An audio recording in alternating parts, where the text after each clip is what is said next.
Esta es la verdadera ley de fragmentario. Si le llega más volumen, mayor eyección. Si le llega menos volumen, menor volumen de eyección. ¿Está claro, Arteaga? ¿Sí está claro, Arteaga? Bueno. Carlos Ochoa, ¿está claro? ¿Sí? Ana Cepeda. ¿Sí? Es importante esto, por favor. ¿Ah? Es importante tener claro estos conceptos. Anita Villamil, ¿está claro esto?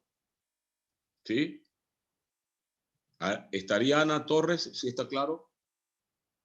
Esos lentes son puro TikTok, doctora, ¿no? TikTok, son muy modernos. ¿No? Cada mis lentes comprados en la Bahía, qué antiguos son mis lentes, por Dios, propios de casi cuarta edad. Bueno, no cuarta edad, actualmente han cambiado los conceptos de la edad. Pero bueno, en cambio sus lentes son TikTok. Ya, entonces está claro con la ley en Frankenstein, ¿no? Seguimos, va. Ya esto veremos más adelante, ya acá. Las propiedades del corazón ya ustedes la conocen, son nombres raros, pero en otras palabras representan esto. Magnotropismo, la excitabilidad, que está determinada por el sistema especializado. El cronotropismo, el automatismo, sistema especializado. El dromotropismo, la conductibilidad, sistema especializado. Y el inotropismo, la contractilidad, la fuerza del miocardio para contraerse. Eso ya lo conocen y no vamos a insistir. Pero vean acá esta diapositiva tan bonita. ¿Saben una cosa? Yo me deprimo un poco. Hacer estos slides, no se imaginan cuánto me costó buscar, consultar, y los voy renovando cada semestre. Este semestre no los he tocado porque ya le hicimos algunas actualizaciones en el semestre pasado. Porque algunos conceptos van cambiando. A mí me deprime no tener a quién dejar esto, porque créanmelo, estoy con la inquietud de irme ya de la facultad. Porque la situación es muy clave. Me siento muy mal intentando enseñar a través de una pantalla donde ni conozco a los estudiantes, seguramente pasarán a mi lado y no los reconoceré. Y quizás ustedes sí, porque me ven todos, pero yo no es fácil no tener en pantalla a los alumnos y después reconocerlos en algún momento. No hay cosa más grata cuando algún alumno se hace presente a uno y de manera gentil, de manera educada, quiere decir que alguna huella hemos dejado. Yo tengo algunas anécdotas muy bonitas de alumnos, tanto aquí como en el exterior. Yo recuerdo cuando estuve en el Congreso el último Congreso Iberoamericano de Cardiología que estuve en Buenos Aires, estaba alojado en el Hotel Presidente, recuerdo, sí, creo que es el Presidente, que está cerca de la Casa Rosada, que es la residencia del presidente de Argentina. Cuando desde la recepción, doctor, lo busca un señor abajo. Yo estaba alojado, estaba con mi esposa, ya llevaba a mi esposa al Congreso, y yo intrigado, ¿quién diablo será que está buscándome acá en Argentina? Acreedores solo tengo acá en Ecuador, doctora Anita, porque yo tengo acreedores, pero allá por Argentina, ¿yo a quién le debo dinero acá? Bueno, cuando yo bajé a la recepción, era un ex alumno de 15 años atrás, había sido mi alumno en semiología. Imagínense, yo sencillamente no me recordaba mucho de él. Una señora, claramente de acento argentino, y dos criaturitas pequeñas, y se presenta, soy tal persona, profesor, yo fui su alumno en semiología, vine a hacer acá traumatología, me quedé en Argentina y me casé con una señora argentina, y me enteré que usted venía al Hotel Presidente y vengo a visitarlo. No se imaginan qué alegría me dio, que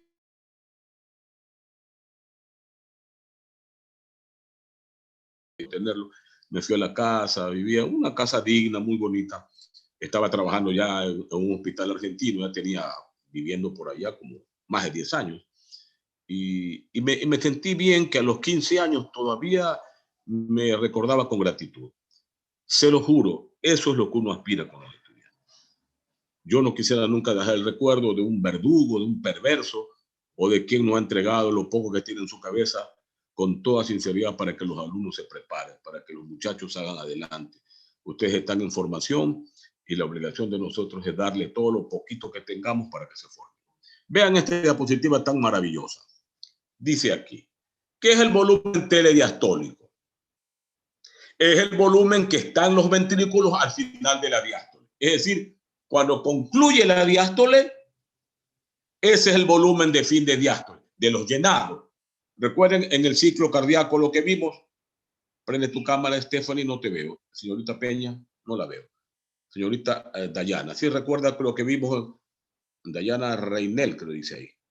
Sí, la vimos en el repaso de ciclo cardíaco. Vimos lo que era el fin de la diástole, ¿recuerda? Con la contracción auricular terminaba la diástole, concluía el llenado. Ese es el volumen telediastólico o de fin de diástole. Recuerden bien esto, porque el volumen de fin de diástole, durante el momento en que termina el llenado, se produce la mayor extensión de la fibra del miocardio. Perdonen un ratito. Diga, buenos días.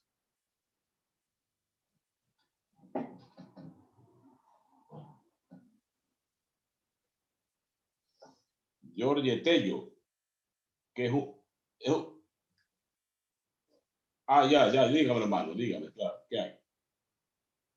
Sí, claro. Ya, hermano, claro. ¿Qué hay de nuevo, hermano? Dígame.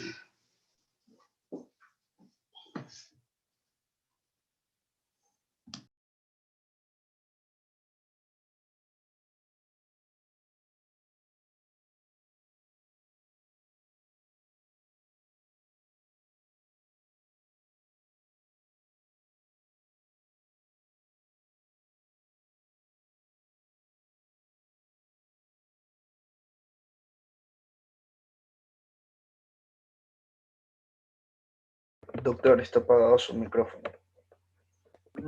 Sí. Buenos días. Ya, entonces les decía que el volumen de fin de diástole es esto. 110 a 120 mililitros es lo que se encuentran en los ventrículos una vez que concluye la diástole. Y cuando ya se da la sístole, recuerden el pequeño silencio y todo el recorrido que hicimos con la sangre por la circulación arterial. Recuerden, cuando concluye la sístole, es decir, el volumen telesistólico, el que queda dentro del ventrículo al final de hacer la sístole, es entre 40 a 60 ml. Por lo tanto, no es verdad que la ley de Frank-Starling dice que el ventrículo es capaz de contraerse sin permitir ningún remanso. No, esta es la cantidad que queda al interior del ventrículo después de cada contracción. Y el gasto cardíaco es el volumen de sangre que bombea el corazón en un minuto. Ya dijimos en el recuento que hicimos, recuerden, de 40 millones de galones que el ventrículo es capaz de inyectar en 80 años de vida. Y ya dijimos que el gasto cardíaco era 4 a 5 litros aproximadamente, porque sale de multiplicar la frecuencia cardíaca por el volumen sistólico. Acá está, latido cardíaco por volumen sistólico, 4 a 5 litros por minuto. Este es el volumen sistólico, 70 ml aproximadamente. Y como lo que llega es entre 110 a 120, esto es lo que queda después de cada latido de los ventrículos. Ya. Entonces está claro esto, ¿verdad? Es importante esto tener presente para poder entender. Veamos acá el gasto cardíaco. Son conceptos que ya conocemos, Adriana, son conceptos que ya conocemos. Señorita Salazar, son conceptos que ya conocemos, ¿verdad? Se la ve oscura, señorita Salazar. No sé si usted está en un lugar donde no hay mucha luz.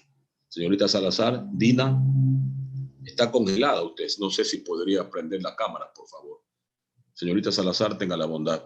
Si puede prender la cámara, le agradecería. Muchísimas gracias. Es la red, doctor. Sí está prendida.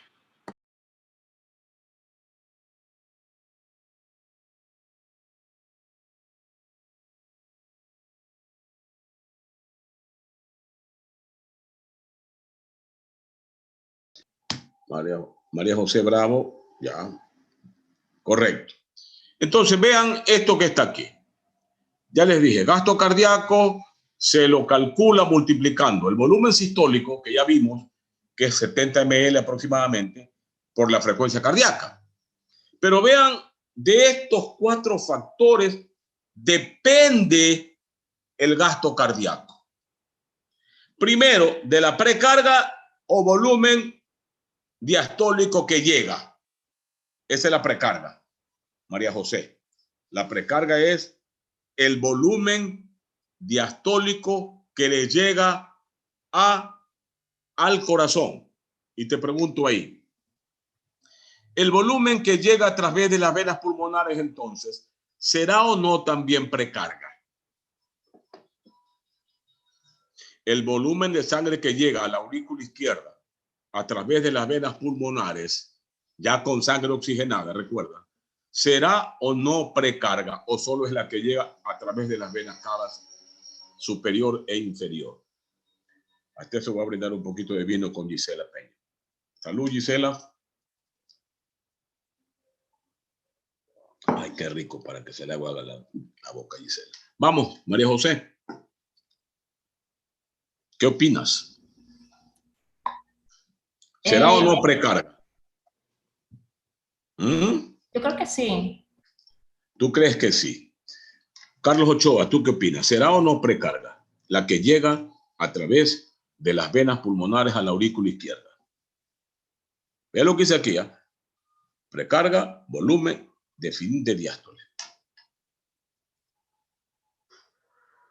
A la aurícula izquierda, ¿no? Claro, por las venas pulmonares, pues recuerda.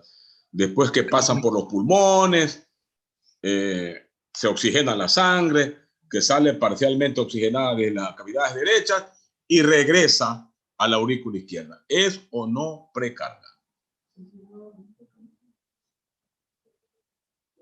¿Qué opina Carlos, Xavier, Karen, Ariana, cualquiera de ustedes?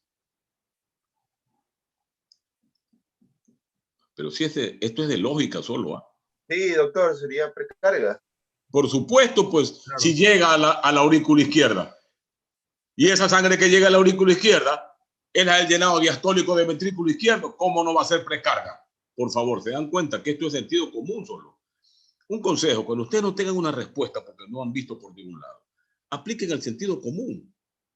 ¿De dónde va a llenar? ¿De dónde proviene la sangre que se llena el ventrículo izquierdo? De las venas pulmonares, que a su vez es sangre parcialmente saturada que llegó a las cavidades derechas.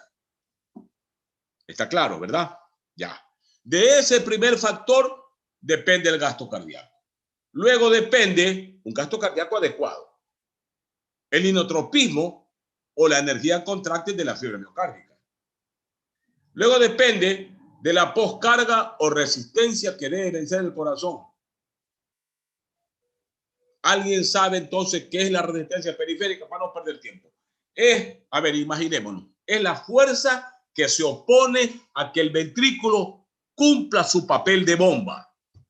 En el lado izquierdo empieza desde la aorta. Recuerden que la aorta está conectada directamente con el ventrículo izquierdo.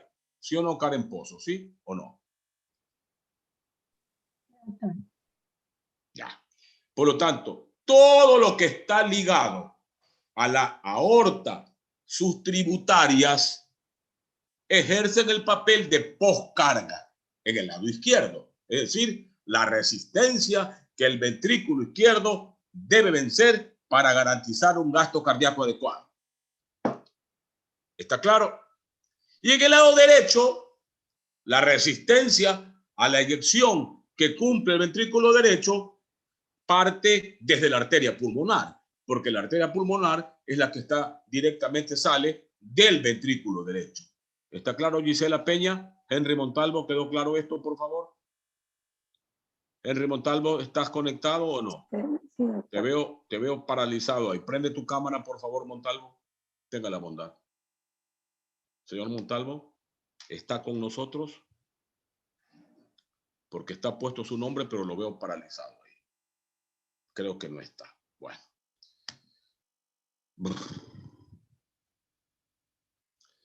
Entonces, poscarga, cuando el señor Montalvo se conecte, tenga la bondad de hacerse presente. Cuando la poscarga, entonces poscarga es la resistencia que deben vencer los ventrículos para cumplir su papel de bomba. Y el último factor es la frecuencia cardíaca. ¿Ya? ¿Ya? Señorita Delgado, ¿sí está clara? ¿Sí? Castillo, Miguel, ¿sí? ¿Está claro esto? Ya. Ahora una pregunta para todo el grupo. Esta pregunta solo es para inteligentes, por lo tanto para todo el grupo. Y la doctora María José Triviño va a ser la primera responsable de respondernos a nombre de todo el grupo. Si la capacidad contráctil del ventrículo se mantiene intacta, es decir, el corazón hace su papel de bomba de manera intacta. ¿Cuál de estos tres factores restantes es el principal para que haya un gasto cardíaco adecuado? ¿La precarga, la poscarga o la frecuencia cardíaca? La poscarga. La poscarga. Pero el corazón está con una buena capacidad contráctil. Frecuencia cardíaca. La precarga, el volumen que le llega. Recuerden la ley de Fresnel-Starling. Mayor volumen, mayor eyección. Recién vimos, pues, ley de Fresnel-Starling. Y cuando se pierde la capacidad contráctil, es decir, el corazón ya no hace esto, sino esto. Ahí sí la poscarga es fundamental. Por eso cuando estamos en insuficiencia cardíaca y el corazón ha perdido capacidad de bomba, uno de los fármacos fundamentales para mejorar la eyección es disminuir la resistencia periférica. Por eso que se utilizan vasodilatadores que disminuyan la resistencia periférica y el corazón, aunque tenga menos fuerza contráctil, puede eyectar un gasto cardíaco adecuado para las necesidades metabólicas periféricas. Está claro, ya. Esto ya han visto ustedes. Esto que estamos repitiendo ya ustedes han visto. Me imagino que habrán visto en fisiología. María José Triviño, ¿viste esto en fisiología o no? Sea sincero conmigo. Sea sincero. Sí, doctor. Entonces, ¿por qué no me respondiste, mujer? Porque la otra compañera fue más rápida. Ah, bueno, entonces. O decir, ahora lo hago sufrir este señor, no le voy a responder. Qué malos que son ustedes. Miguel David Castillo, ¿viste esto en fisiología? Sí, doctor. Buenos días. Es que si hemos visto esto, se nos complica la comprensión del cuadro clínico de insuficiencia cardíaca. Y vean lo que dice Bramwell, entrando ya al tema concreto de lo que es la insuficiencia cardíaca. Es una situación en la cual el corazón es incapaz de mantener un gasto cardíaco adecuado. Vean, gasto cardíaco adecuado. Es decir, es incapaz de eyectar los 4 a 5 litros que normalmente un corazón en buenas condiciones eyecta por minuto. Esa es la definición de Bramwell. Pero yo rescato una definición que me hizo una estudiante hace 3 ciclos atrás. Una chiquitina que yo le decía tachuelita porque era bien pequeñita y gordita. La quería mucho, muy inteligente esa criatura. Le dije, a ver, para ti, mijita, ¿qué crees que es insuficiencia cardíaca? Y me dijo algo que yo lo repito ahora porque para mí es la mejor definición de insuficiencia cardíaca. Recuerden que de la activación de los factores de compensación aparecen los signos y síntomas de insuficiencia cardíaca. Ya veremos todo esto. De la aparición de los fenómenos de compensación homeostásicos en la insuficiencia cardíaca es que aparecen los signos y síntomas de este síndrome. ¿Qué me dijo mi exalumna? Doctor, insuficiencia cardíaca es para mí cuando el corazón no es capaz de garantizarnos la vida. Yo dije, de aquí en adelante voy a repetir toda mi vida porque para mí ese es el mejor concepto de insuficiencia cardíaca. Cuando el corazón se enferma, se nos empieza a escapar la vida. Yo les dije a ustedes al comienzo, seguramente algunos habrán dicho, porque el doctor es cardiólogo, está muy parcializado. Yo dije, el corazón es el centro de la vida. ¿Te acuerdas que les dije? ¿Te acuerdas, Steven? Es el centro de la vida. Sin el papel del corazón que reparte la sangre, no hay vida. Ni el lúcido cerebro subsiste sin que el corazón, cuando el corazón deja de cumplir su papel. Ni el depurador riñón es capaz de subsistir ante una ausencia de riego que el corazón no le garantice. Ni tampoco el hígado. Ni tampoco se absorben los alimentos desde el tubo digestivo cuando ya no hay la sangre correspondiente para su perfusión. Es decir, el corazón es el centro de la vida. Y dijo esta criatura, Es el momento en que el corazón ya no nos puede garantizar la vida de manera adecuada. Perfecto, yo creo que ese es el concepto más adecuado. ¿Y por qué es el más adecuado? Porque yo comienzo a pensar. Los seres humanos nacimos para morir. ¿Verdad, Renato? Nadie nace para la inmortalidad. Nadie. Todo mundo alguna vez va a morir. Unos antes y otros biológicamente cuando le corresponde por el tipo de vida que ha llevado. Pero tenemos que morir. La vida es como una vela. Cuando la vela está enterita, brilla más. Ya cuando se va apagando, no se dan cuenta que la intensidad de la llama también se va apagando. El ser humano es igual. A la edad de ustedes, uno es de elástico. No siente dolor, no siente problemas, uno quiere comerse el mundo. No siente nada. Las malas noches no le pasa nada. Es una vela enterita alumbrando. El problema es que no estamos conscientes de eso. Y hay veces desperdiciamos la etapa más bella de la vida, que es la que están viviendo ustedes, la juventud. Y ya cuando quieren desperdiciarla, ya son una vela que se va apagando. Ya cuando quieren utilizarla de manera adecuada.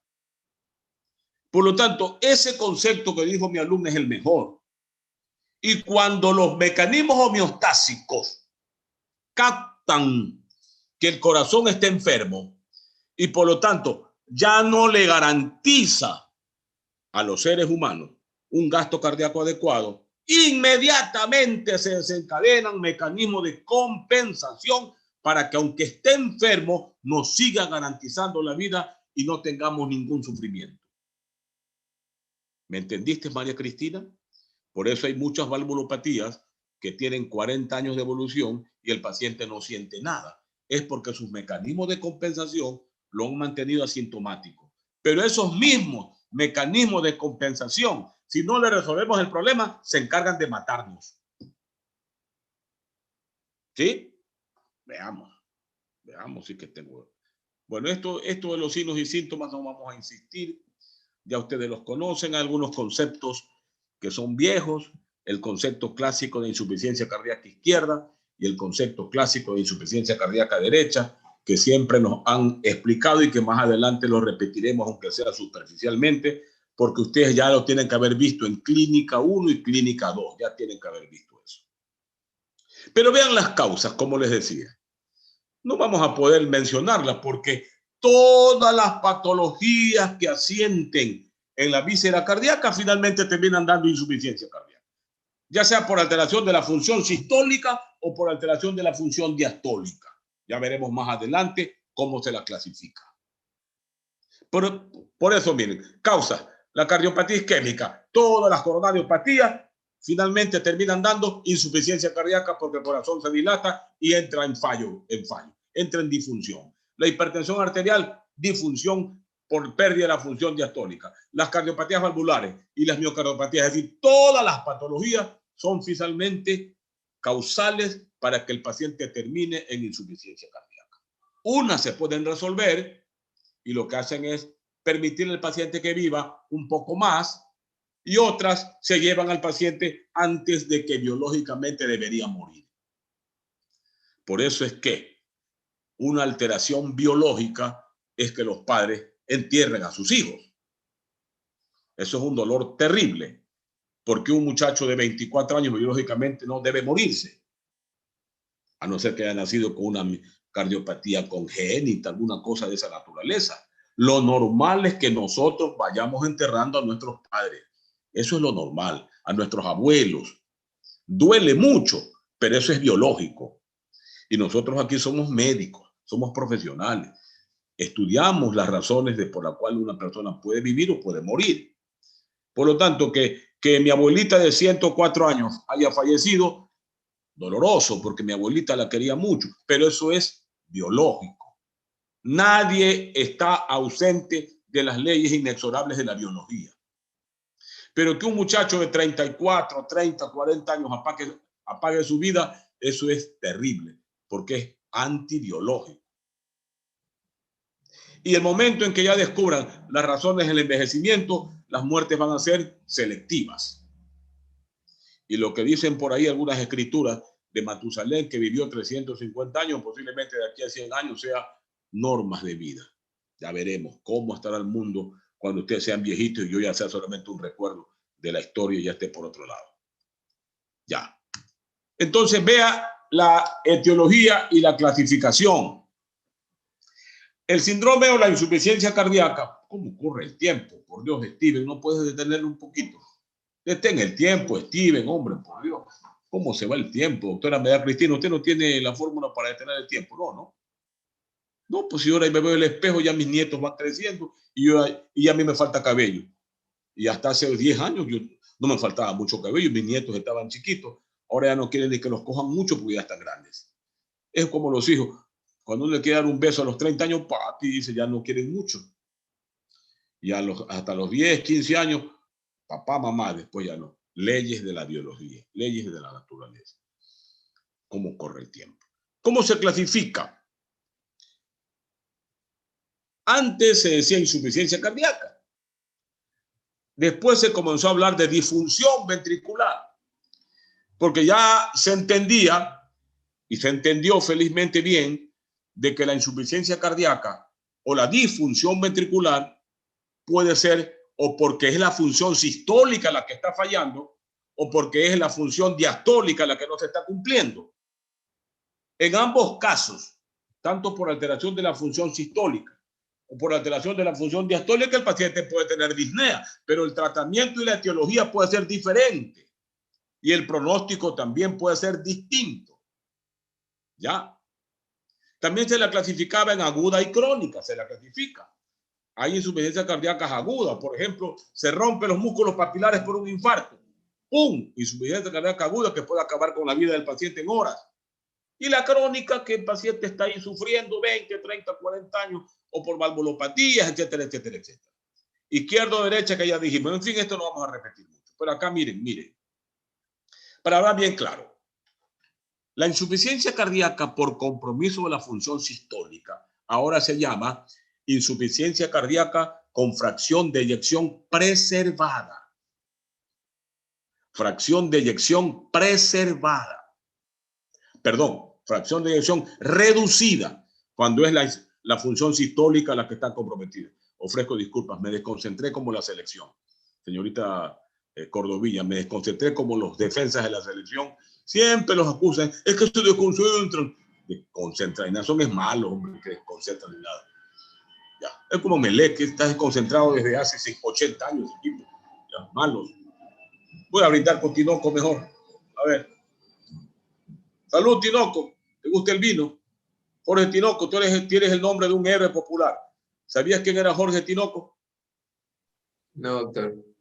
Me lo No saben sabía. mencionar. Tienes el nombre de un héroe popular. Jorge Tinoco fue el segundo presidente de la Federación de Estudiantes Secundarios del Ecuador. Yo lo conocí porque yo fui dirigente del directorio en cual era el presidente de la Federación de Estudiantes Secundarios del Ecuador. Un pequeñín, no más de 1,50 m, pero que tiene una voz de tarro y una capacidad para analizar los problemas de la sociedad impresionante. Revisen la forma en que murió Jorge Tinoco, terrible. Era un dirigente popular y en plena dictadura militar lo cazaron y lo mató la policía. Frente a un árbol que está ubicado en José Mascote y Vélez, la piscina olímpica. Jorge Tinoco, lo recuerdo mucho. Entonces, a la insuficiencia cardíaca por alteración de la función contráctil o sistólica se la llama insuficiencia cardíaca con fracción de eyección reducida, porque el paciente pierde la capacidad contráctil, baja el gasto cardíaco. Hay disminución del volumen distólico y de la fracción de eyección. Por eso se le llama con fracción de eyección reducida. Las causas no las vamos a entender. Y la diastólica, donde el paciente mantiene su capacidad contráctil, pero el problema es el llenado. A esa se llama insuficiencia cardíaca con fracción de eyección preservada. Preservada. En ambos, aquí están, miren, y esto grábense. ¿Cuál es la principal razón para que un ventrículo entre en disfunción diastólica? que se torne rígido. Es decir, que no permite el llenado diastólico de manera adecuada. Por ejemplo, la hipertrofia concéntrica del ventrículo izquierdo en la hipertensión arterial sistémica, la hipertrofia concéntrica del ventrículo izquierdo en la estenosis aórtica y en el ventrículo derecho la estenosis pulmonar, como son rígidos, no permiten un llenado adecuado. Y la sintomatología es igual, alteración de la función sistólica, pero el problema es de aurícula para atrás, no del ventrículo. En el fallo de la función sistólica, en cambio, toda la fisiopatología parte desde que el ventrículo no se contrae adecuadamente. Por lo tanto, su mayor presión de fin de sístole se transmite hacia la aurícula izquierda y de ahí al territorio capilar pulmonar, aumenta la trasudación de plasma al intersticio y de ahí al alveolo, edema intersticial y edema agudo del pulmón. Por eso es que se ahogan los pacientes con problemas del ventrículo izquierdo. ¿Sí está claro, Nicole? Nicole Abad, ¿sí está claro esto? ¿Recuerdas lo que dijimos cuando recordamos membrana respiratoria? Que el capilar pulmonar tenía dos extremos, el extremo arterial y el extremo venoso, ¿recuerdas, verdad? Y dijimos que por el extremo arterial normalmente sale algo de plasma, pero retorna inmediatamente por el extremo venoso. Recuerda que dijimos eso, ¿verdad? Carlos Ochoa, sí recuerda, ¿verdad? ¿Sí? Ya. Imagínense cuando la presión en la aurícula izquierda aumenta o porque falla la función sistólica o porque falla la función diastólica. Esas presiones aumentadas en el interior de la aurícula izquierda, ¿hacia qué territorio se transmite? Hacia el territorio de las venas pulmonares y de las venas pulmonares al capilar pulmonar. Por lo tanto, aumenta mucho más la presión hidrostática. Ya no será 22 a 24, sino que la presión puede ser 28, 30, brutal la presión en cuya pulmonar, que se llama. Y al aumentar la presión hidrostática, señorita Cuello, se produce una mayor trasudación de plasma desde el extremo arterial del capilar pulmonar hacia el intersticio o hacia el alveolo. Edema agudo del pulmón o edema intersticial. Por eso es que se ahogan los pacientes cardiópatas, porque un intersticio lleno de plasma no permite el intercambio gaseoso, no hay hematosis, baja el oxígeno, etcétera, etcétera. ¿Sí está claro esto, por favor? Señorita Abad, señor Cristian Ortega, ¿está claro esto? Tómate un café cargado, Cristian, hombre, que te veo ahí como con sueño todavía. Señorita Cuello, pásele aunque sea de manera virtual, una taza de café pasado, bien cargado a este profesor que lo veo ahí que se cae de oreja por ahí. Señorita Cuello, ¿usted tomó café, señorita Cuello? Señorita Betty Cuello, ¿tomó café usted? Sí, doctor. Bueno, yo me voy a brindar con usted entonces un vinito tinto de 30 años de cosecha. Salud. Aquí Steven está que me pide, pero no puede, es menor de edad, no puede tomar vinito. Aunque el vino es para las coronarias. Doctora Jocelyn Cañar, ¿sí ha tomado vinito tinto usted alguna vez después de comerse un cuisito asado con papa? Sí, doctor. ¿Ha comido cuy usted, doctora? Sí, cuando vivía en Quito. ¿Se ha comido cuy? Acá se sorprende Steven, cuy asado, dice, imagínense, se sorprende el cuy asado que es el pavo de los Andes, con una papa chaucha, ¿sí o no, señorita Cañar? Una Sí, papa bueno, chaucha. en realidad lo comí en Ibarra por una amiga, pero sí. ¿Sí le gustó o no le gustó? Sí, no estaba raro, o sea, se me hacía raro, ¿no? Pero sí estaba bueno. Ese sí, bien light, doctora, sí. Yo escuché ese sí, light, ¿sí o no, Steven? Sí, aquí ya usted, ese sí es para quedar bien conmigo nada más, pero no le gustó el cuy. El cuy bien preparado, se lo come en Riobamba, La Tacunga, creo que Gambato, pero entre Riobamba y La Tacunga se come el buen cuy. Con papa chaucha, con manicito, con la lechuguita de los Andes y con buen ají de seco. Y un buen vaso de chichajora helada. Chichajora helada. ¿No has tomado chichajora helada, Steven? Estos muchachos no conocen el Ecuador, por Dios santo. Jean León, ¿te has tomado un vasito de chichajora helada? Sí te has tomado. Qué rica que es, ¿no? ¿Y has probado la chicha huevona tú? Chicha huevona, la que venden en el oriente. Doctora Michelle Madeleine, ¿pero has escuchado alguna vez que hay la chicha huevona aquí? Ochoa, este Ochoa lo que es pura, puro, ¿cómo lo que comen estos chinos, hombre? Que comen, puro chaulafán blanco. Tu papá es criado a base, bueno, ya es casi ecuatoriano ese chino. Pero también se come su iguanita por ahí de repente al horno. Se comen, sabrosa la iguanita, dicen que sabe a pollo de granja. Pero bueno, está bien, qué rico, uno como lo que le dé la gana. Por último, después de 50 años, como no habrá muchos alimentos, nos comeremos los ratones al horno, qué sé yo, pues. Lo que camine nos comeremos por ahí, lo que camine por ahí. Después de unos 50 años, no va a ser el perro que dé la vuelta al árbol para orinarlo, sino que el árbol buscará a los perros para que lo orinen, porque no habrá agua tampoco. De aquí a 50 años nos comunicaremos solo por telepatía. Ya habrá tanto ruido que se habrán atrofiado todas las estructuras del oído interno. Ya estaremos sordos toditos, porque habrá tanto ruido que se atrofiarán. Habrá una evolución. Tendremos unos pulmones gigantescos, ya no 3 lóbulos, sino hasta 5 y 6 lóbulos para poder respirar en medio de un mundo donde el oxígeno va a ser vendido a retazos. ¿Se dan cuenta? Hagamos este tipo de cosas. Proyectemos en la mente cosas. No dejen. El único lujo que el ser humano no se puede dar, Michelle Madeleine, es dejar de pensar. Y no hay cosa más sabrosa que soñar despierto. Porque soñar durmiendo, todo el mundo sueña chorradas, que está cayendo al abismo, que se lo lleve el diablo, yo qué sé. Pero soñar despierto es lo más lucrativo del mundo. Soñar despierto. Yo siempre tuve un sueño, que cuando usted tenga más de 65 años, tener una casita en una montaña que esté cerca del mar. Y ya estoy a punto de cumplir ese sueño porque estoy construyendo mi casita en una montaña de Olón, cerca del mar. Y ahí me retiro ya a Ochoa. Allá los recibo a dar clases de cardiología. Por allá, Henry Montalvo, nos encontramos.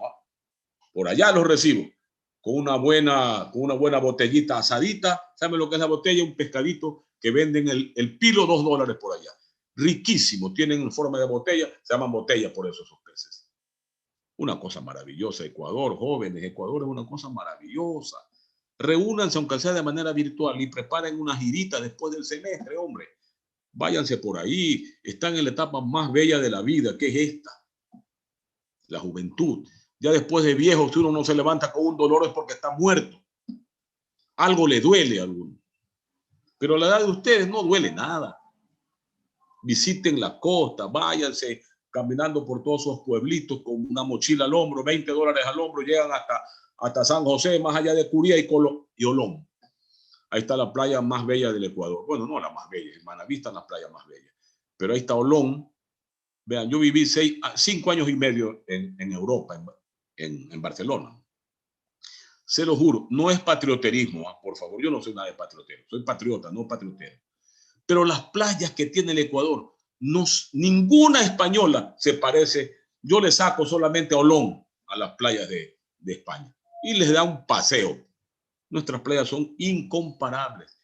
Están vírgenes todavía. No hay una explotación turística adecuada. Ecuador no tendría por qué explotar petróleo si tuviéramos una infraestructura suficiente para explotar el turismo.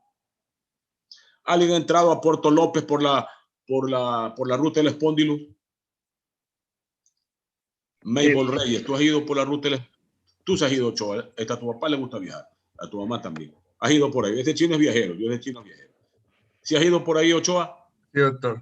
¿Has visto esa bellísima carretero que antes de entrar agua clara, se unen los árboles en el carretero? Una maravilla, como 5 kilómetros así. Una maravilla incomparable.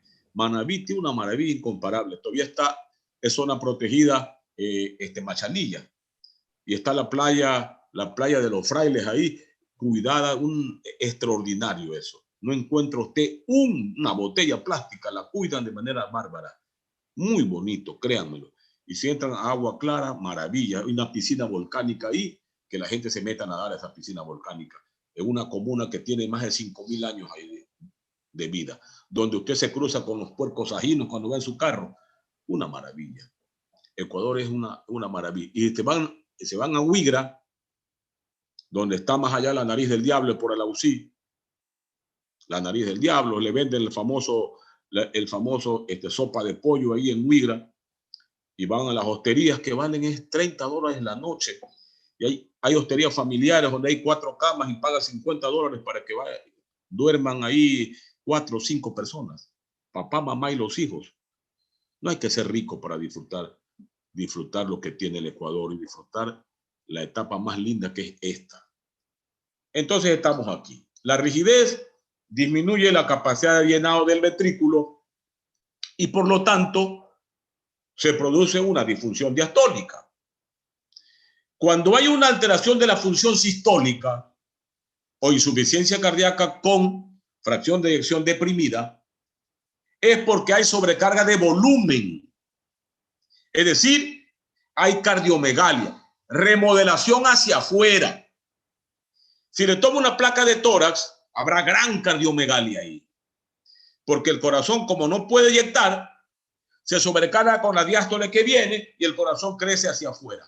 Gran cardiomegalia. Cuando usted ve una placa de tórax con gran cardiomegalia, piense enseguida. Esa es una insuficiencia cardíaca por alteración de la función sistólica y se le sobra el residente en el internado. Melissa, a ver, háganse un lado, dice usted. Mi profesor fue el doctor Camilo Morán. Háganse un lado. A ver, déjenme a mí, dice usted. Déjenme a mí. Esa placa de tórax con gran cardiomegalia, esto es una insuficiencia cardíaca por alteración de la función sistólica. Por lo tanto, su fracción de eyección debe estar deprimida. Pónganle digitálico, porque necesita contraerse este ventrículo. Y se va y los deja ahí botados. Como me hacen mis hijos cuando bajan a Adrián conmigo. Mueven una fecha y me dejan todo el día, yo no sé ni qué mover ya. Pero en cambio, cuando usted vea igual un edema agudo del pulmón, pero que en la placa de tórax no hay cardiomegalia, seguramente esa es una falla de la función diastólica, donde el crecimiento es para adentro. Es una hipertrofia concéntrica. La remodelación es hacia adentro. Ahí no hay cardiomegalia. ¿Está claro? María José, Andrés Delgado, ¿queda claro? Y usted se le sobra. Ya, la placa es edema agudo del pulmón, porque está con estertores crepitantes en base y está blanco la placa de tórax. Pero no hay cardiomegalia, doctor, no le ponga digitálico, porque el problema de ese paciente no es la contracción, es el llenado. Y si le pone digitálico lo puede matar, porque se pone más rígido el ventrículo y disminuye más el llenado. ¿Quedó claro, María José? ¿Sí? Xavier La Torre. ¿Dónde sacaste ese nombre, Xavier? Que es rumano. De mi abuelo. ¿Y tu abuelo que conoce por allá esas cosas? No lo escucho, doctor, disculpe. Pues ese es un nombre rumano. Sí, de las partes que antes llamaban de la cortina de hierro. Ucrania, que era un solo país, ¿no? Y después se dividieron en varios lugares, ¿no? Ya. Muy bien. ¿Está alguna pregunta hasta aquí, jóvenes? ¿Alguna pregunta? Y vean lo que más o menos ustedes ya conocen, ¿no? Fallo izquierdo, aumento de la presión hidrostática en el sistema venoso pulmonar. Disnea es lo que caracteriza. Ortognea, dificultad para acostarse recto en cualquiera de estas patologías. Acá, como el problema es el lado derecho, aumenta la presión en la aurícula derecha y esa presión, ¿a dónde se transmite? Al sistema de las venas cavas. Por lo tanto, todas las venas tributarias de la cava se hacen hipertensas, aumenta la presión hidrostática y la transudación es hacia la cavidad abdominal. Por eso es que hay ascitis, hay yugular ingubitada, hay edema de extremidades inferiores, hepatomegalia, esplenomegalia. Bueno, eso ya lo conocen ustedes. Esto vamos a repetir porque lo han visto ustedes. Y acá está lo que ya hemos hablado también. Miren, derecho, ascitis, anasarca, hepatomegalia, edema, venas varicosas, y acá disnea con edema agudo del pulmón, que es la máxima expresión del fallo ventricular izquierdo, donde la gente se puede morir. Karen Pozo, ¿sí está claro esto? Esto sí conoces tú, ¿verdad, Karen? Sí, doctor. Gracias. Ya. Y ahí está esto. Miren esta maravilla. Aquí nos vamos a detener 2 minutos o 3 minutos. Y quiero que nos sigamos concentrados, María Cristina. No te me desconcentres ni un segundo. Si no quiere, mamá, páseme un café. Habito, pongan esos carteles. Mamá, páseme un café, que este doctor va a seguir 2 horas más. Un cafecito cargadito para cuando yo haga el alto, que después de 2 minutos se toma su café con bolón. Ya. Pero escúchenme. Cuando el corazón entra en fallo, ya sea por fallo de la función sistólica o por fallo de la función diastólica, es decir, con fracción de eyección deprimida o con fracción de eyección preservada, en última instancia, lo que trae consecuencia esta disfunción es que el gasto cardíaco baja. Y al bajar el gasto cardíaco, disminuye el volumen intravascular. Y si baja el gasto cardíaco y si baja el volumen intravascular, buen provecho, María José, buen provecho. O sea, su mamá le pasó. Señora, ¿por qué le solapa a esta señorita? Déjela que se haga su café ella misma. La próxima vez la mando que se sienta al lado de su hija. Mira, ahí se hace la sufrida, Es que me levanté a las 5 de la mañana a estudiar. Mentira, no leyó cardiología, señora. ¿Por qué le da café a esta señorita? Cuando vaya a hacer posgrado, ahí tiene que prepararse el café, el almuerzo, la merienda, lavarte la ropa, planchar, todo hacerse ahí. ¿Está claro, María José? Bueno, voy a brindar contigo. Vamos, salud, María José. Vamos, tómate un cafecito. Salud, salud. Qué rico, Dina. Este vino de $2, Steven, es más rico que el que Steven toma uno de $35, es aniñado. Yo de $2, está más rico. Bueno, seguimos. Entonces, baja el gasto cardíaco, baja el volumen intravascular. Y esos son los estímulos, por favor, concentrémonos. Cuando los mecanismos homeostásicos, compensadores, captan que baja el gasto cardíaco, baja el volumen intravascular, inmediatamente se ponen en juego todos estos mecanismos compensadores que todos tienen como objetivo entonces aumentar gasto cardíaco y mejorar volumen intravascular. ¿Para qué? Para seguirle garantizando al individuo, aunque su corazón esté enfermo, seguirle garantizando un riego sanguíneo adecuado a sus necesidades metabólicas. ¿Ya? Esos mecanismos los vamos a ver. Descansemos 4 minutitos por reloj. Al retorno veremos estos mecanismos rápidamente y ojalá que nos dé tiempo de ver el tratamiento. Si no, el tratamiento lo veremos en la siguiente clase porque es imposible obviar tantas cosas aquí ya. Es imposible. Este es un tema muy largo, un poquito, bueno, es bonito, complejo si no se conoce la fisiología, pero es bonito. Ya volvemos, ¿ah? Son 12:03, 12. ¿Sí me escuchan? ¿Me escuchan? Ya, estamos grabando, Steven. Ya. Bien, entonces se encadenan, y les decía, estos mecanismos de compensación para tratar de garantizar un gasto cardíaco, mejorar volumen intravascular y que los tejidos periféricos fundamentales vuelvan a tener la garantía de un riego cardíaco adecuado. Y estos mecanismos son los siguientes: el mecanismo de Frank Starling, de la remodelación ventricular o hipertrofia miocárdica. Cuando usted escucha la palabra remodelación ventricular, se está refiriendo a un cambio de la morfología del ventrículo. Cuando usted dice se remodeló el ventrículo es porque cambió de morfología, ¿ya? Y la hipertrofia puede ser hacia afuera o hacia adentro, ya les dije. La hiperactividad adrenérgica, la retención hidrosalina y los mecanismos humorales y hormonales. Estos se desencadenan al mismo tiempo. Insisto, todos estos mecanismos tienen como objetivo tratar de restaurar o mantener el gasto cardíaco adecuado, el volumen intravascular y que mejore la perfusión tisular. El mecanismo de Frank Starling, rápidamente, en pocas palabras. Imagínense cuando en la parte final de la diástole se llena totalmente de sangre el ventrículo. En la parte final de la diástole, cuando ya terminó el llenado, ese momento se produce lo que se llama la máxima longitud de la fibra en reposo. La máxima longitud de la fibra miocárdica en reposo se da cuando finaliza el llenado diastólico. Es el momento de una mayor tensión diastólica de la pared. Y aunque el ventrículo se encuentre ya disfuncionando, por inercia, el momento en que termina la diástole, la fibra se acorta, aunque intrínsecamente en su mecanismo fisiológico ya la fuerza de contracción no sea la misma. Es como un elástico. Si yo lo agarro así y lo suelto, vuelve el elástico a su sitio primitivo, primario. Esa es la ley de Frank Stanley. En cuanto a la hipertrofia miocárdica, ¿qué mecanismo de compensación? Bueno, esto acá. Vean ustedes. Hay dos tipos de hipertrofia o remodelación del ventrículo, en el caso de la hipertrofia. La una es hacia el interior, que es la hipertrofia concéntrica. Si ven, vean que la cavidad ventricular queda reducido a una mínima expresión porque el crecimiento ha sido hacia adentro.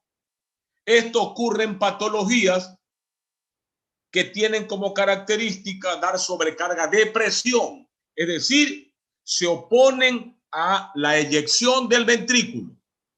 Y para poder vencer ese obstáculo que se opone a la eyección del ventrículo, el ventrículo tiene que responder con una hipertrofia concéntrica. Esta hipertrofia concéntrica, entonces, es el mecanismo de compensación para vencer la resistencia que se opone a la eyección. Por ejemplo, la estenosis de la válvula aórtica.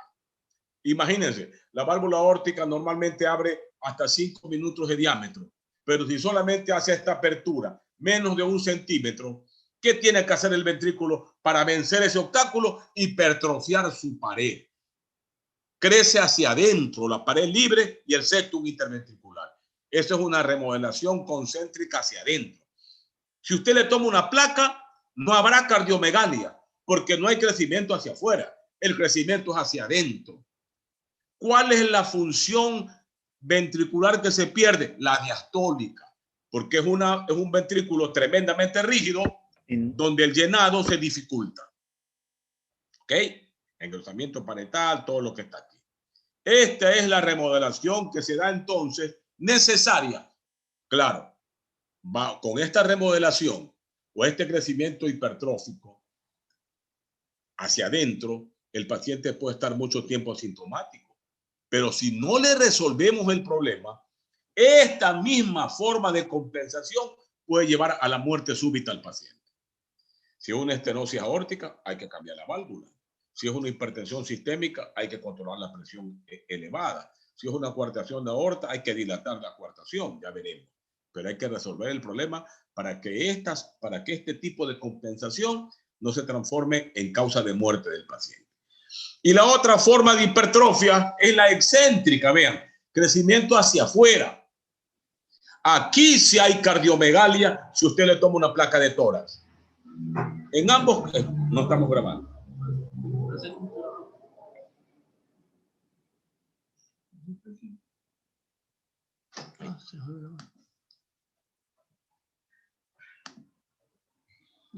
Ya. En este caso sí habrá cardiomegalia. Los dos pueden tener disnea, tanto la alteración de la función sistólica como de la función diastólica.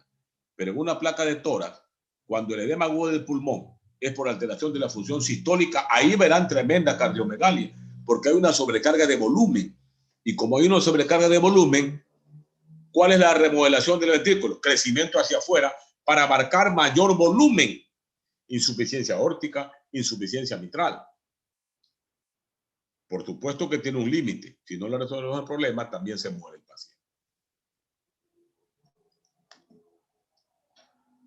Y aquí tenemos el otro mecanismo de compensación, es la retención hidrosalina. Todo el mundo sabe que en el aparato yuxtaglomerular del riñón se elabora la renina. ¿Y cuál es el principal estímulo para que se produzca la renina?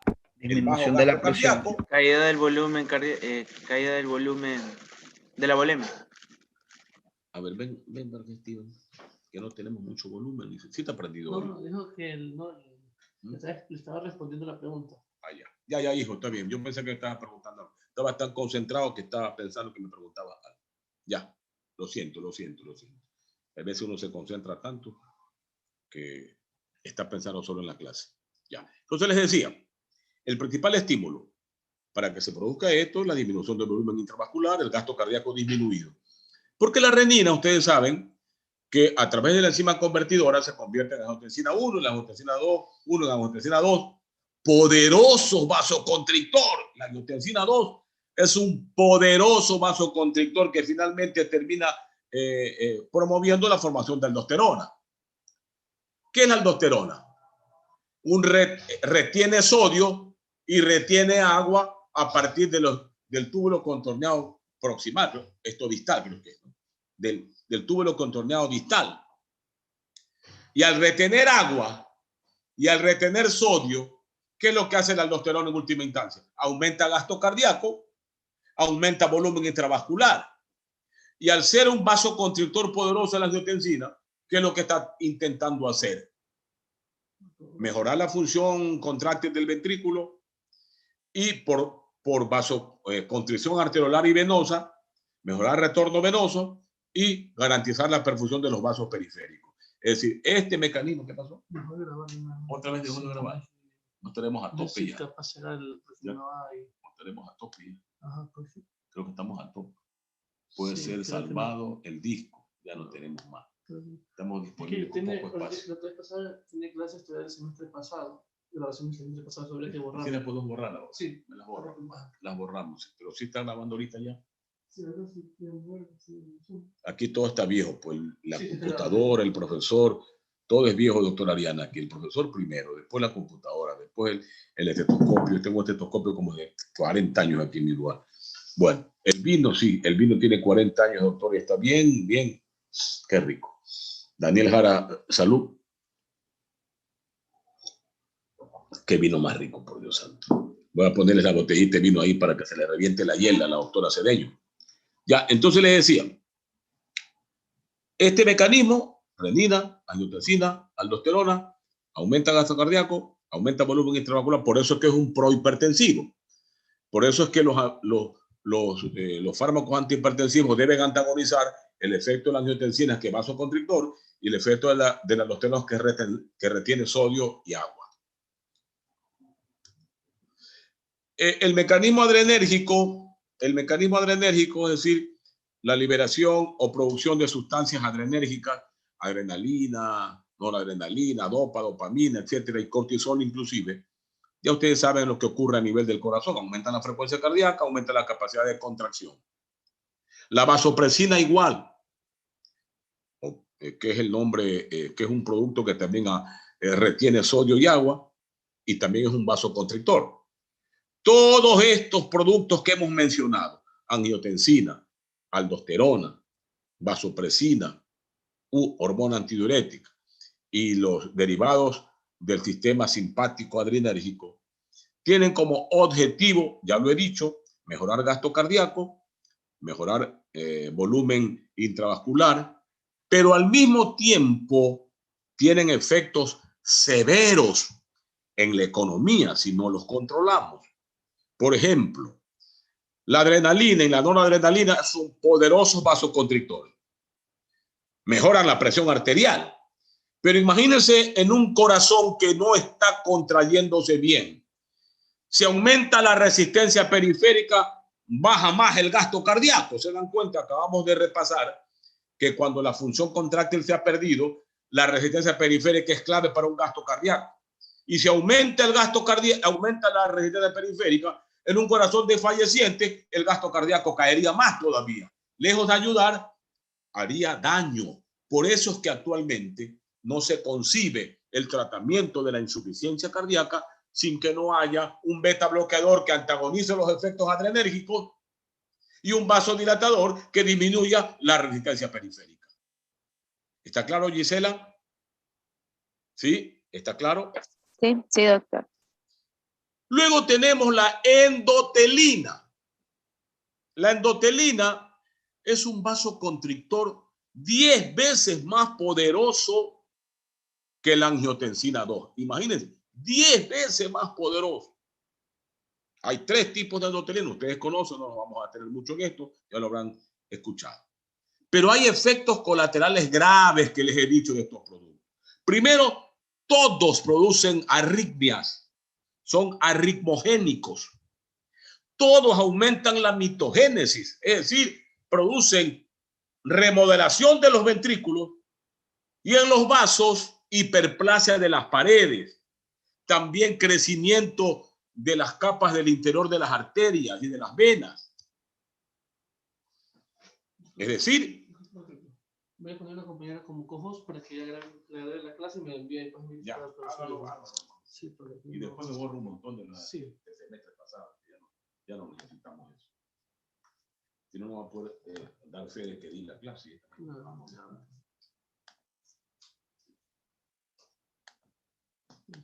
Déjame decirle que ya grabe.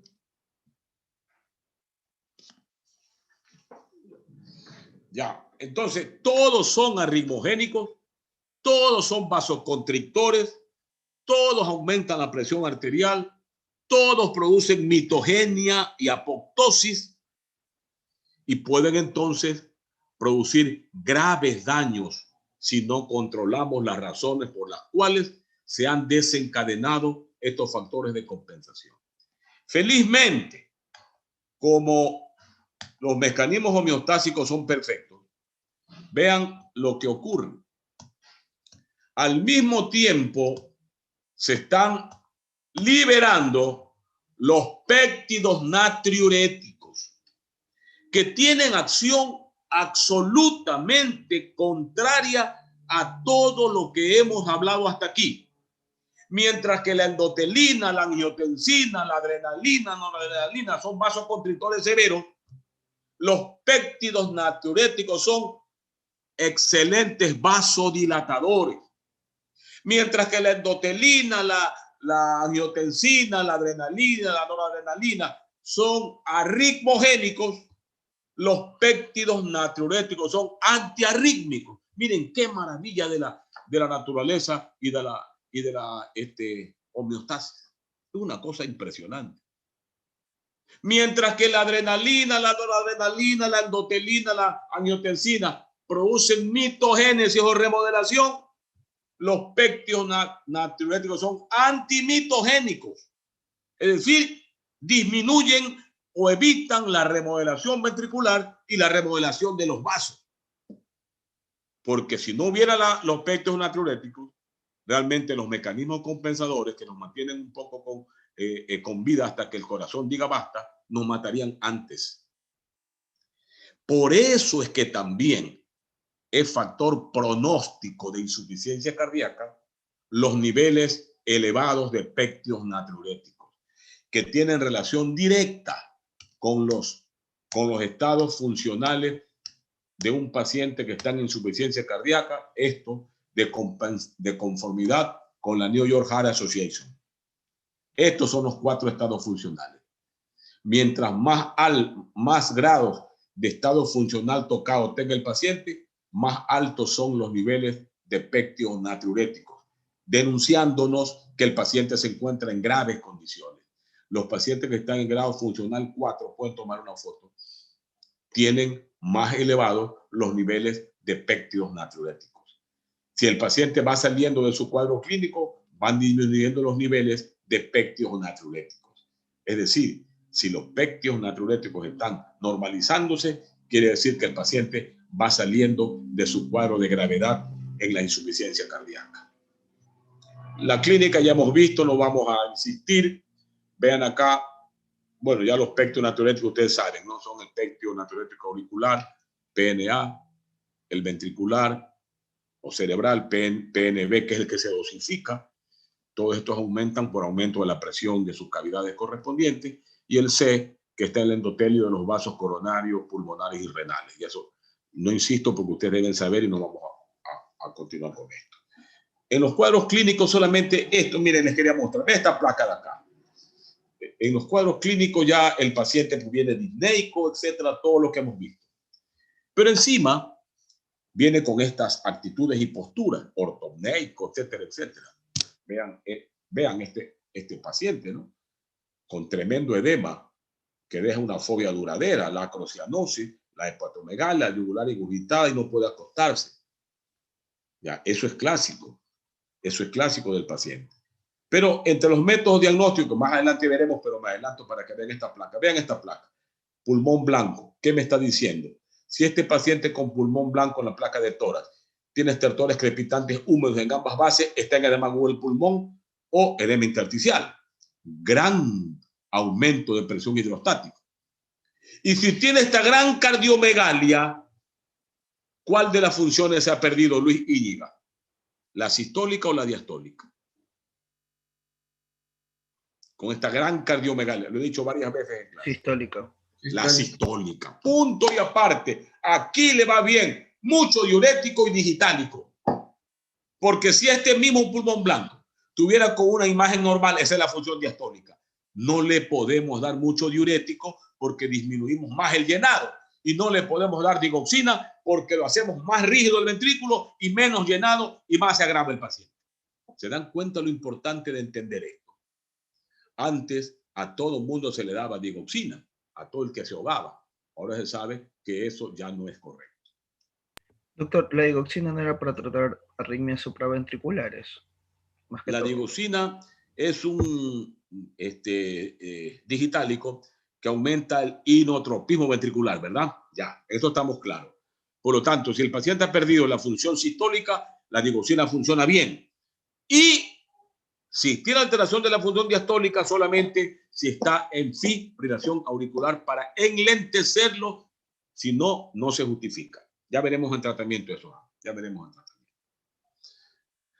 Ya, vean acá, aquí hay un dato importante, ¿no? Cuando hay datos al mismo tiempo de insuficiencia ventricular izquierda e insuficiencia ventricular derecha, es decir, el paciente tiene hepatomegalia, esplenomegalia, edema, todos los signos derechos y refrajo del prepucio yugular, derrame pleural, etcétera, etcétera. Todo esto es derecho. Y al mismo tiempo tiene disnea, tos, expectoración rojiza de fallo ventricular izquierdo. Ahí se llama insuficiencia cardíaca congestiva. Y vean esta yugular que les voy a decir que es importante hacer un examen físico en la cabecera del paciente. Si usted tiene una yugular así importante, ingurgitada, con o sin el reflejo que vamos a buscar, a veces es tan doloroso el hígado que no podemos darnos el lujo de palpar duramente el hígado porque le damos un dolor todo el día. Pero ya tiene la yugular aquí ingurgitada. Vamos a ver si esta yugular ingurgitada es por insuficiencia cardíaca o es porque hace valsalva el paciente. ¿Qué le decimos que haga? Que inspire profundamente.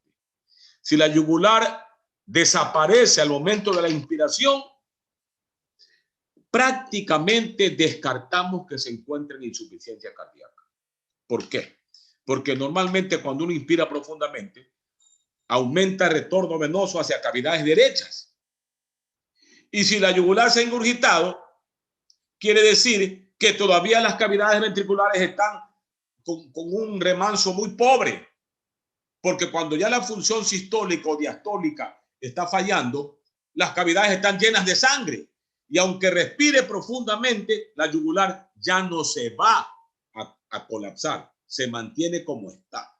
Si la yugular no desaparece a una inspiración profunda, es porque el paciente se encuentra en insuficiencia cardíaca congestiva. ¿Está claro, Íñiga? La torre sí quedó claro, eso lo puedes hacer en la cabecera del paciente. Claro, ustedes no están viendo pacientes, ahí es complejo. ¿Cómo lo hacen? ¿Se dan cuenta la frustración de enseñar de esta manera? Bueno, este es el paciente clásico, que no nos interesa mucho. Y vean solamente este edema, un poco lo traje para que vean la diferencia. Vean este edema con este. Este es pálido, si lo ven, un edema pálido. El edema del renal.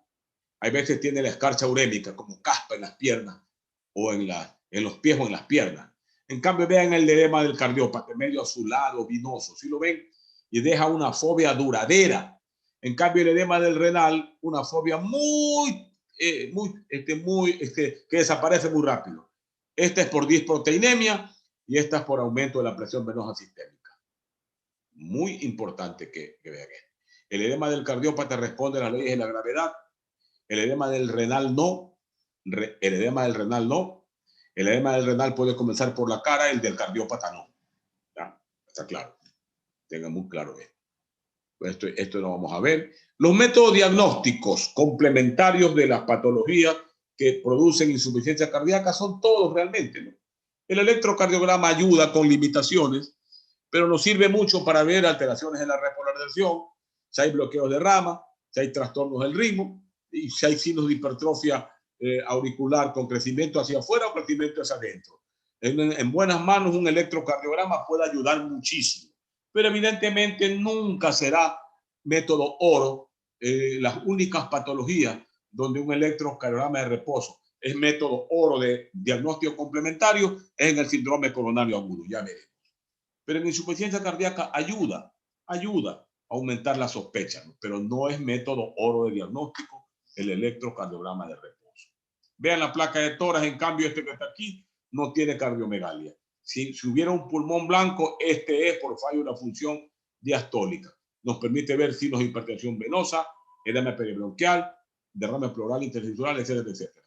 El infiltrado difuso y si tiene una alteración de la función sistólica o si tiene alteración de la función diastólica. El ecocardiograma es el método diagnóstico no invasivo oro aquí, oro. Realmente es el método oro aquí. Porque un ecocardiograma en buenas manos nos permite confirmar cuál es la disfunción que tiene, o disfunción de la función sistólica, o disfunción de la función diastólica, o ambas funciones están fallando. Nos permite diagnosticar la etiología de la patología que viene, con la que el paciente viene en insuficiencia cardíaca, el diagnóstico y el pronóstico. Nos permite determinar también el ecocardiograma las insuficiencias valvulares, las estenosis valvulares, las características del pericardio, medir perfectamente la fracción de eyección, medir cuánto está eyectando por cada latido cardíaco. Realmente un eco en buenas manos es un estudio hemodinámico no invasivo. No es caro y se lo puede hacer en cualquier momento al paciente. Entre paréntesis les digo que tuve una desgracia en mi consultorio. Las oscilaciones de la luz eléctrica me quemaron mi ecocardiógrafo. Yo compré, bueno, ya tiene algunos años, hace 8 a 10 años, no lo compramos aquí, lo traímos de Estados Unidos, un ecocardiógrafo General Electric BB7 Pro, era el único en Guayaquil, el único. Había en el Hospital Metropolitano de Quito, había otro parecido, BB7 Pro, una maravilla de equipo, que aunque tenía 10 años, todavía es un Mercedes-Benz, un carro de Mercedes-Benz de 10 años, yo lo escojo 1000 veces a un 0 kilómetro Fiat Uno. El Mercedes-Benz es Mercedes-Benz. Este era un ecocardiógrafo Mercedes-Benz, una maravilla, llena de eléctrico, y me lo quemó la luz. Aunque está con UPS, quemó ambas cosas. Y por lo tanto estoy ahora financiando otro equipo y estoy trayendo un equipo que tiene un nuevo software ya todo digital, ya no tiene perillas esto, y tiene hasta imágenes en tercera dimensión. No hay mal que por bien no venga. Yo ya estaba casi resignado a seguir con ese equipo y me ocurrió esto y me obligó a comprar un equipo más moderno que tiene, ya les digo, un software totalmente distinto, diferente. Solamente le falta hablar y encima es portátil. Lo puedo llevar a cualquier parte a hacer un eco de emergencia a cualquier lado. Es un equipo maravilloso. El eco, bueno, disculpen esa cuñita, doctora Karen Pozo, pero es una cuñita, ¿no? Una cuñita, una propaganda de cuña.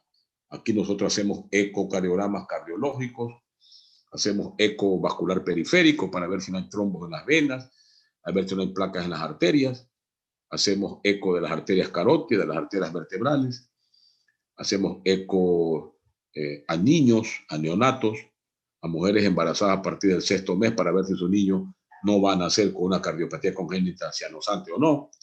Bueno, hacemos todo lo que se puede hacer con un ecocardiograma. Es una maravilla el eco en buenas manos. Ya, el tratamiento lo veremos en la próxima clase y empezaremos con síndrome coronario agudo también. O sea, la próxima clase vamos a culminar el tratamiento, ahí nos detendremos una media horita siquiera, y la hora y media restante veremos síndrome coronario agudo. ¿Alguna pregunta, jóvenes? Voy a tomar mi último poquito de vino con Anita Villamil. Anita, salud. Salud, Anita. Salud. Doctora María Cristina, salud. ¿Dónde está? ¿Qué es el chino, Ochoa? Se me escapó de chino. Se van escapando de chino. ¿Dónde está el chino? A ver, vamos a ver si vendamos. Por acá está Ochoa. Bueno, salud. Salud, doctor. Salud, salud. Doctor, disculpe que le interrumpa. En realidad, excelente clase. Pero quería comentarle algo. Yo tuve un problema con mi tema de matriculación y es la primera clase en la que yo puedo asistir.